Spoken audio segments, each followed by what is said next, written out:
Sounds very You should watch that if you want to understand like poverty and how the system around the whole world works, which is very much not good in a sense. Like it's the amount that the actual people who are in need gets is about 2 to 3% of whatever is given in aids to the different organizations. And how it runs is that it's basically they are trying to help others, but in the other sense they are just trying to earn money for themselves. So there is all these cases that like to, and probably it's so much complicated, and you have talked about this in your book too, like how it's not about just helping them for a day or giving money. It's more about like realizing how you can empower them. So what's your take on that, and how you think about those kind of things? Yeah, well, I can tell by the way that you're talking about it that you yourself have a really good understanding of, the community and how to create change, because it's not straightforward. Like it's not even, even when you're empowering people and building skills and capacity, it's still, and I don't want people to take this the wrong way, but someone's life can transform from from very little struggle to them earning money and having incredible opportunity. And it's, changes between person to person. Some people kind of don't appreciate that, or they forget where they came from, and others will be so grateful, and they'll really appreciate it, and they'll just want to share it with other people in their villages and in their communities.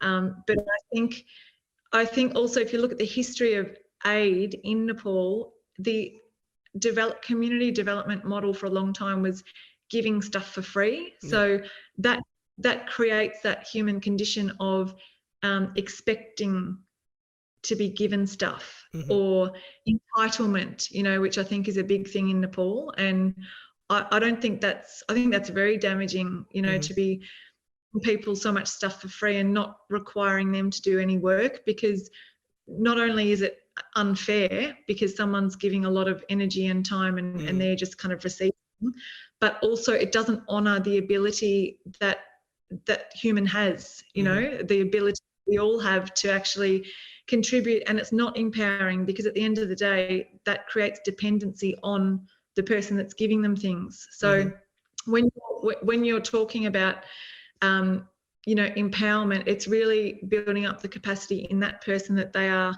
free and that they feel capable on their own to do things and to create the life they want.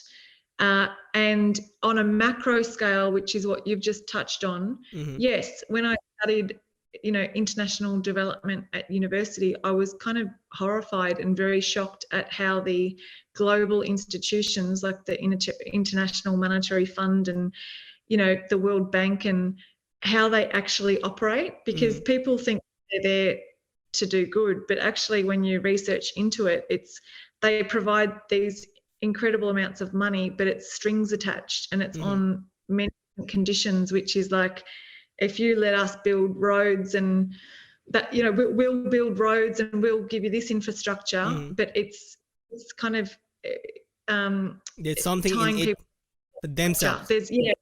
Yes, exactly. Yeah. So it's like those countries then are in debt to, which is that power imbalance is really detrimental to the country's own self-determination. If you like this video, hit subscribe. You can listen to the full podcast in YouTube, Anchor, Apple Podcasts, and Spotify.